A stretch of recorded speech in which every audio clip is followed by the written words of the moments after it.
So I use this analogy that uh, like it's coming from like camera and photography. In photography, there is this thing called exposure triangle. So basically, there are three configurations. There's three different factors that we need to look into. There's aperture, there's ISO, and shutter speed. So aperture there is basically about how much light is being let into the lens. Now metaphorically, light here is mm, a metaphor for knowledge coming through. Just talk about the camera first. So aperture is there, and is about how much light is being let into the lens. ISO is basically about how sensitive the sensor is to light.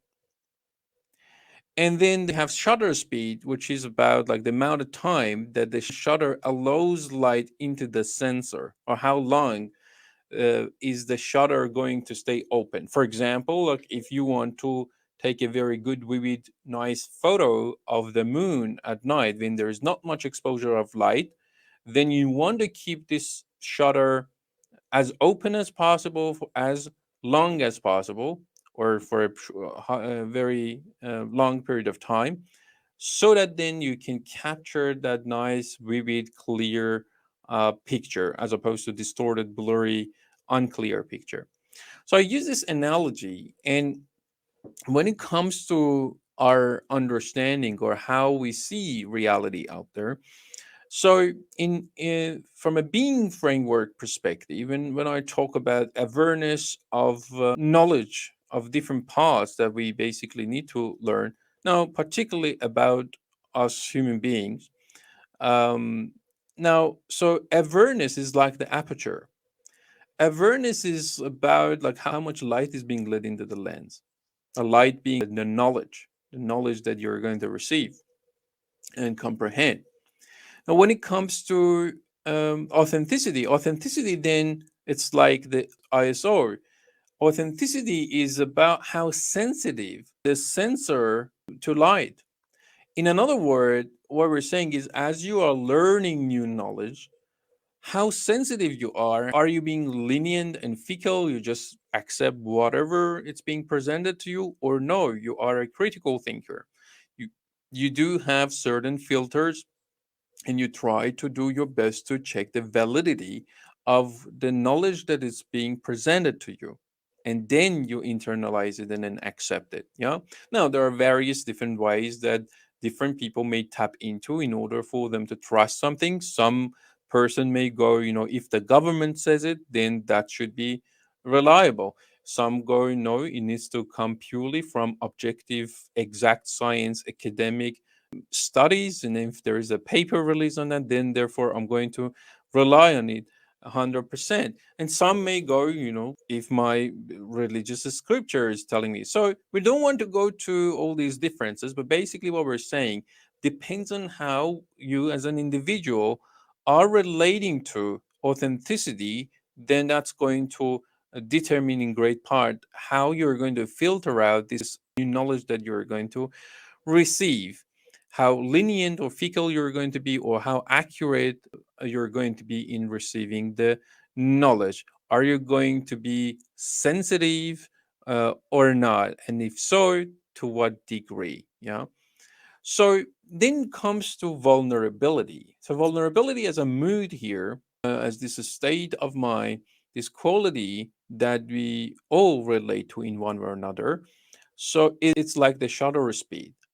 So it's like, to what extent you're going to be open minded, you're going to be open to receive the new knowledge, you're going to empty your cup, you're going to let the new knowledge being poured into your cup, take a sip, and then see how it goes. Or on the contrary, you're going to be this person who's going to have the guard up, you're going to be resisting with no reason, and basically not going to be epistemically humble, or you're going to be dogmatic, or you're going to be just quite closed. So these three qualities, like how you relate to awareness, how you relate to authenticity, and how you relate to vulnerability, at the end of the day, metaphorically, like the camera that's constantly taking snapshots of different scenes in reality, you're doing the same thing as human being, and depends on the relationship that you have or the health of your relationship with all these three aspects of being. Then your understanding of reality is going to be solid, vivid, congruent with how things are, authentic or not. Now, there's not 100% authentic or 100% inauthentic, or incongruent or congruent. We all sit somewhere in this spectrum in different fields. But that's not basically what we're talking about. Like, we're not saying that let's sit there and then measure your level of authenticity with everything. We can't even measure it accurately. What we're talking about here is like how you relate to it. What is your relationship? Is it even a concern for you? Would you take that into consideration when you're examining different parts of reality? Are you generally a person who is open and willing and to deal with, to take in new knowledge and keep the shutter speed open, or not, guarded and resistant? Or are you being this person who's concerned about authenticity or congruence of their understanding of whatever is going on? Are you concerned with how authentically you even know yourself? Is your self image congruent with how you actually are?